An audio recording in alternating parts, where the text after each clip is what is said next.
Capítulo 8. En el dominio de Norodobísky. Ha pasado un año desde la tragedia en casa de Yulian Nikolai Sumarokov. Christian Nikolai empezó a cambiar sus primeros pasos, su cabello era diferente al de sus hermanos, castaño dorado, como el de su madre, y su cabecita brillaba al sol. Katlenka siguió trabajando para Yulian. Quería al pequeño como si fuera su hijo y lo protegió de los ataques de Pavel. De hecho, Katlenka siempre estuvo atenta, porque Mayra también era la mayor víctima de las bromas maliciosas de Pavel. Christian y Mayra, a medida que crecieron, parecían tener la misma edad, pues, en realidad, la diferencia entre ellos era de menos de 9 meses. Las cosas habían cambiado poco, salvo para Yulian, que cada día cedía más al desánimo. Estaba viviendo la fase aguda de extrañar a su amada Nochka, y con el paso del tiempo, su sueño de volver a verla algún día se convirtió en una dolorosa pesadilla. Sus hijos fueron el único motivo que lo ató al mundo. No le importaba su apariencia, había envejecido prematuramente, a pesar de sus 36 años, ahora aparentaba 50 años. No estaba interesado en ninguna mujer. Había dejado de bailar, desde que su esposa se fue, su única distracción fue cantar. Las mujeres del pueblo, viudas o solteras, se interesaban por él, pero el recuerdo de Anna era más fuerte. Pasó el tiempo y él, cada día, se volvió más apartado de la vida social. No frecuentaba la taberna.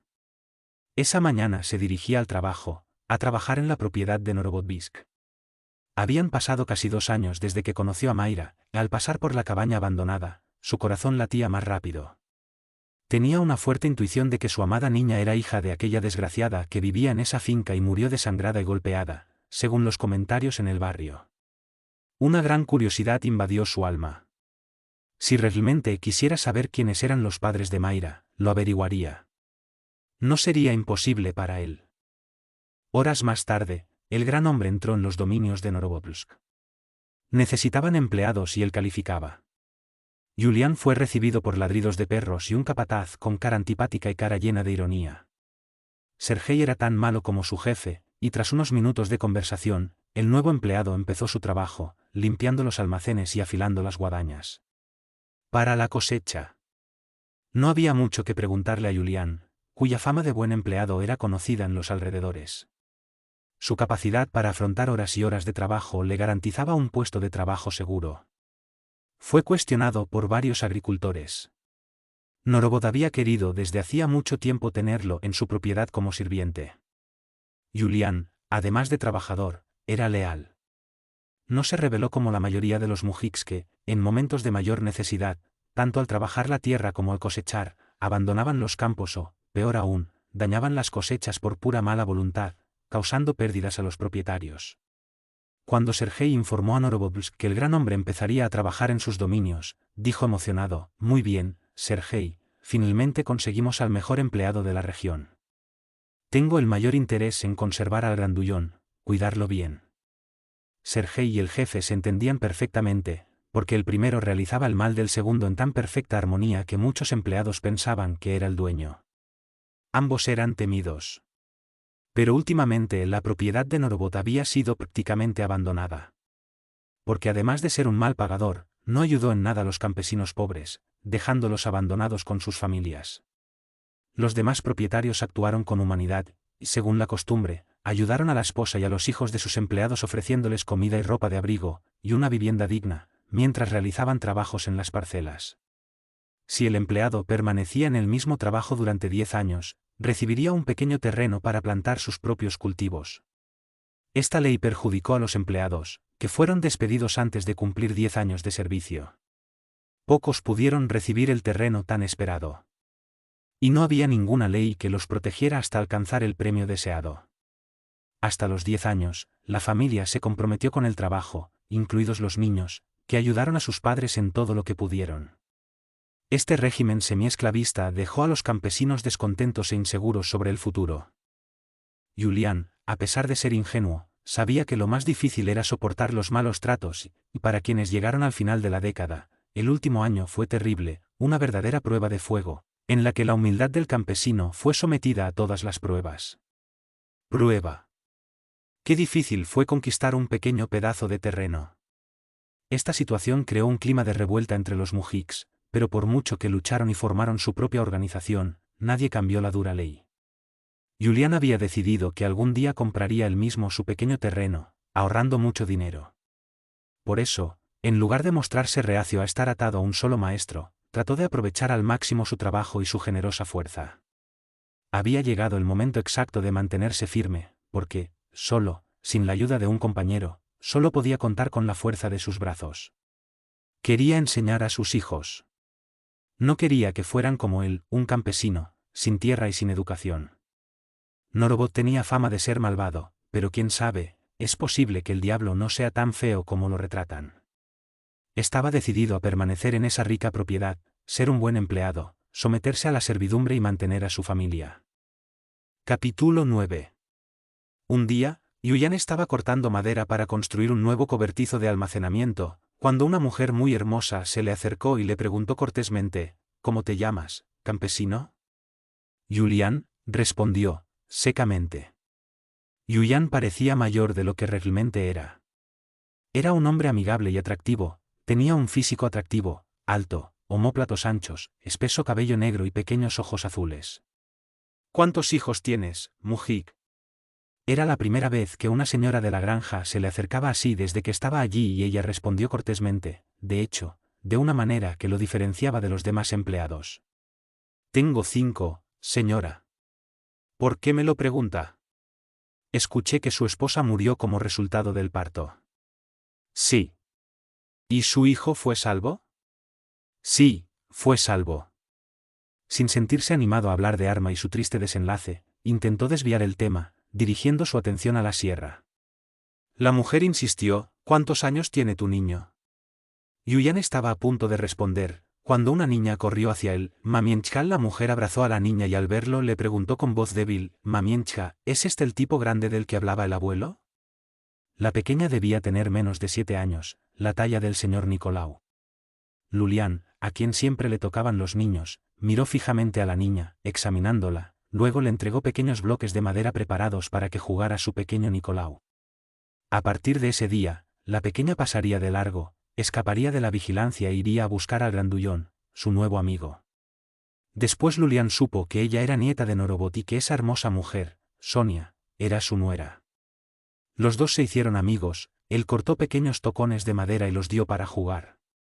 El campesino sospechaba que Mayra era hija de la pobre niña que había muerto repentinamente y todos en la finca evitaban hablar del hecho. ¿Quién sería el padre de Mayra? Sin embargo, Sonia nunca desaprovechaba la oportunidad de acercarse a él y su presencia le molestaba. Se sintió envuelto por su oscura belleza. A veces, notaba una luz diferente en sus ojos y comenzaba a evitarla. Cuando ella lo miró, él desvió la mirada, pero cuando ella le dio la espalda, la vio balancearse e incluso pareció sentir su mirada. Intentó realizar servicios que lo alejaran de la casa, evitando el provocativo acoso de la bella dama.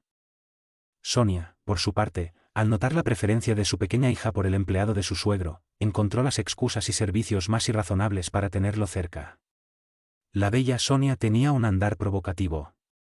Cuando ella pasó, los campesinos disfrazados levantaron las cejas, temiendo la presencia de Alex, el hijo del patrón.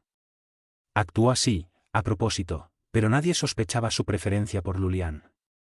Julián, a su vez, empezó a interesarse por ella. Ante tanta insistencia, acabó cediendo a sus encantos. Poco a poco, ella se ganó su simpatía y despertó en él instintos masculinos. A pesar de sus principios y de la pureza de sus sentimientos, Julián, cuando se dio cuenta, estaba perdidamente enamorado de Sonia. Comenzó a mejorar su apariencia. Se recortó la enorme barba y el pelo, antes desaliñado, se alisó el bigote y vistió, incluso para el trabajo, sus mejores pantalones de lunares y de cuero, y se cepilló a diario su gorra de piel de oveja. Los dos empezaron a coquetear, en secreto. Con maestría, ambos enamorados, logré ocultar muestra tu coqueteo a los ojos indiscreto. Sonia era una conquistadora de renombre, pero todos parecían ignorar su comportamiento, temerosos de represalias del hijo del jefe y de la maldad de Norobot. Sin embargo, en silencio, las habladurías locales silbaban sobre sus actitudes frívolas. Capítulo 10. El fantasma de la granja. A la cosecha en los campos de centeno comenzaría, y era necesario aumentar el número de empleados para la gran obra. 9 hombres más fueron admitidos en la finca. El movimiento de empleados sobrecargó el trabajo de cocina y requirió la construcción del nuevo isbás. Para protegerse del frío, los campesinos que vivían en la finca se reunían por las noches, después del trabajo, para cantar y bailar alrededor de hogueras. Al final de cada cosecha, el patrón hacía una fiesta. Distribuyó kwasikaście libremente, incluso los empleados trajeron sus samovares. Todos se reunieron en un gran círculo, se emborracharon y bailaron hasta el amanecer. Las mujeres cantaron y algunas, más atrevidas, bailaron con los niños. Sonia, en aquella noche de fiesta, estaba más bella que nunca. Julián, desde que se fue su Anna, no había vuelto a tener contacto con ninguna mujer, por respeto a su memoria. Se había acostumbrado a la soledad, aunque admiraba a las mujeres. Sin embargo, se siente muy atraído por la bella Sonia. No era amor lo que sentía, más bien una necesidad física, el calor de alguien, el afecto de una hermosa mujer. La finca de Norovod fue blanco de muchos comentarios por parte de los supersticiosos campesinos del lugar. Se decía que el fantasma de una joven, vestida con un camisón blanco manchado de sangre, con el pelo suelto, rondaba su granja. Mucha gente ha visto al fantasma paseando por los campos, por la casa, y sobre todo, en la fiesta de la cosecha. Su presencia en esta fiesta fue fatal. Nadie dudaba de que se trataba de la desgraciada hija del jefe que, según comentarios hechos en secreto, había sido víctima de la golpiza de su amiga. Muchos decían que la granja de Norovodvisk estaba encantada, lo que asustó a los empleados.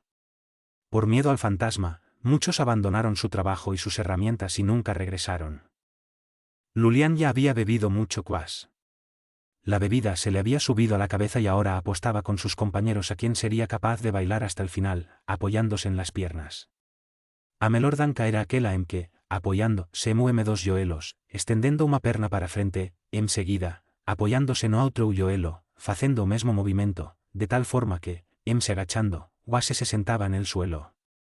El ritmo de la música aumentaba según la fuerza y agilidad con que los campesinos rusos estiraban las piernas.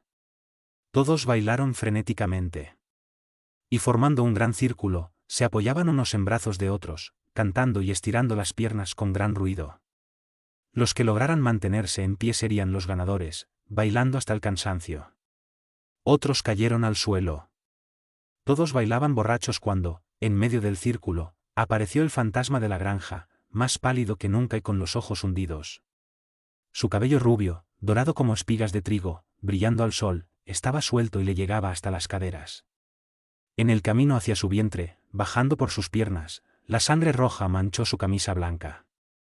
Todos lo vieron y los supersticiosos campesinos salieron corriendo, sin saber si estaban viendo un espíritu o si la escena era solo el efecto de la bebida. Pero en ese momento la música quedó en silencio.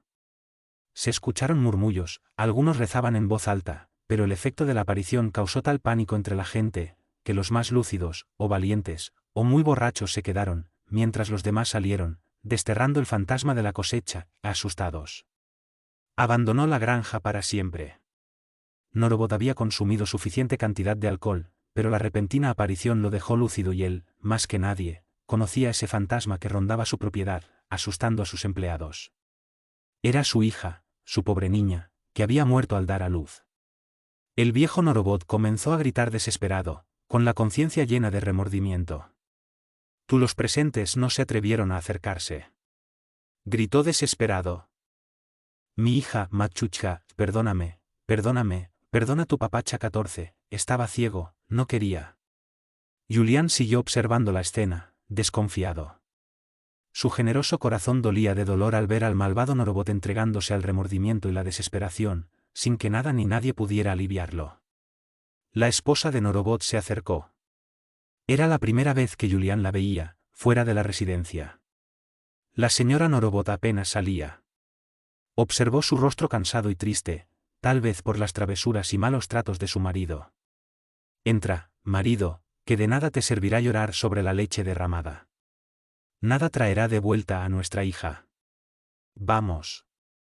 El anciano la siguió como un cachorro, con la cabeza gacha.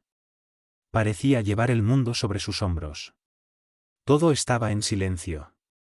Alguien se acercó murmurando, sí, el mal recae sobre quienes lo practican y el juicio de nuestras acciones se recibe aquí mismo. Estaba oscuro y Julián notó a Sonia, a su lado.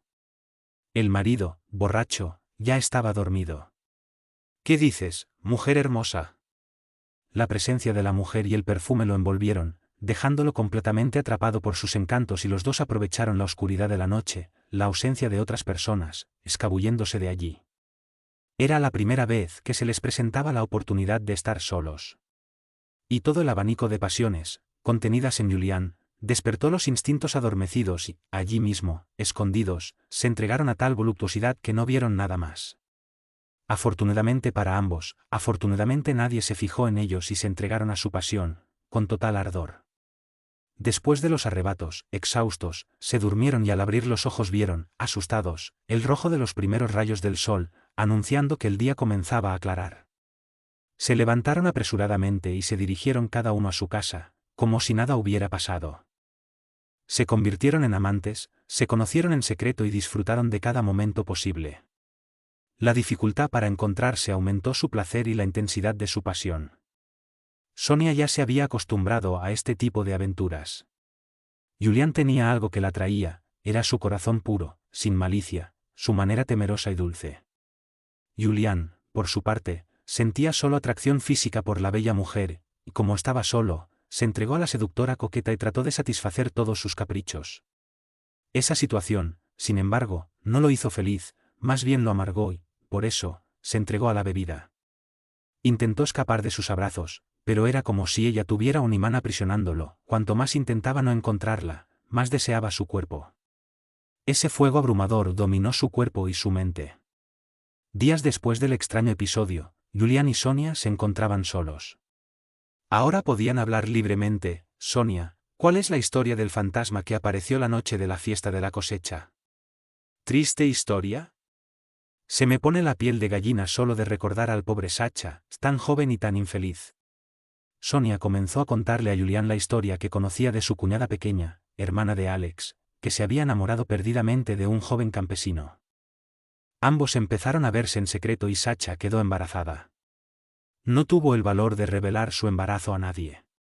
Solo su novio conocía su situación y quería hablar con Norbert, pero ella lo detuvo, tratando de encontrar una solución. Conociendo bien a su padre, no estaba de humor para contarle lo sucedido. Su madre sospechaba algo, pero lo evitó. Cuando su embarazo se hizo evidente, su padre se puso furioso. Sacha prefirió la muerte a revelar el nombre del padre del niño, al que amaba y quería proteger. Sabía que su padre era capaz de matarlo. Norbert ordenó que golpearan a los mujiks sospechosos, pero nadie abrió la boca. Al no poder encontrar al culpable, dirigió toda su furia contra su hija. Su gesto demencial aceleró el nacimiento. Haciendo caso omiso de las súplicas de la señora Norbert, golpeó cruelmente a la pobre niña. El niño nació y desapareció esa misma noche sin dejar rastro. Días después la pobre murió víctima de los malos tratos de su padre. Esta tragedia conmocionó profundamente a todos. Alex, tras este hecho, se aburrió y se alejó de su familia. Sintió verdadero cariño por Sacha. Ni siquiera nuestra pequeña hija, a quien puso el nombre de su hermana, pudo consolarlo por su inmensa pérdida. No me moví porque Alex es débil, depende de su padre y me obliga a vivir en este horrible ambiente. Él mismo no tolera una vida así, cuando no está en la taberna emborrachándose, está de viaje. Norbert pareció arrepentirse de su gesto. Es el remordimiento el que habla más fuerte. Cuando se emborracha se pasa la noche llorando como un niño, pero sigue tan malo como antes. Es una víbora, Julián, lo he visto cometer los actos más horrendos e inimaginables con su familia y sus empleados. El único que no parece temerle es Sergel, que es tan perverso como él. Parece que el mal los unió. Todos vimos el fantasma de la niña esa noche. ¿Nadie hace nada para ayudar a su espíritu? Preguntó Julián, deseoso de hacer algo por esa gente rica en dinero y tan pobre en felicidad. Realizaron un exorcismo, pero nada ayudó. Es venganza. Por eso nadie, ningún trabajador supersticioso se detiene en la finca, lo que está arruinando la plantación y el ganado. Todo el mundo tiene miedo de ver el fantasma. Los isbas están vacíos, aquí nadie puede vivir. Ni los pájaros ni el ganado tienen paz en este lugar embrujado.